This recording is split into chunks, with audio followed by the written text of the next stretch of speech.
Anderseno pristatinėti nereikia. Andersenas yra legenda. Kiekvieną kartą Andersenas gali būti visai kitas, jeigu patenka į dailininko rankas.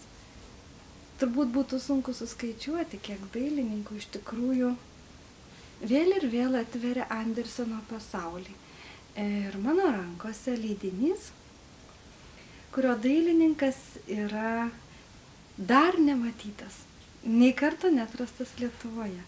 Tai yra Karina Kaila, tai suomių dailininkė ir tokio švelnaus Anderseno, tokio jautraus, tokio undinėlės veido.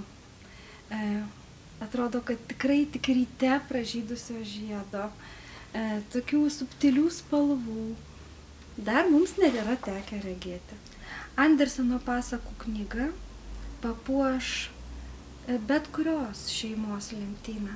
Net jeigu ten jau jaukiai įsitaisę porą Anderseno pasakų, o gal ir daugiau, Anderseno pasakos tai yra neabejotina vertybė, tinkanti ir labai mažam vaikui, ir subrendusiam žmogui, ir žmogui, kuris atrodo mato jau viską, nes tos pasakos turi kaip bedugnis šulinys, kažką tokio, ką vėl ir vėl gali juose surasti.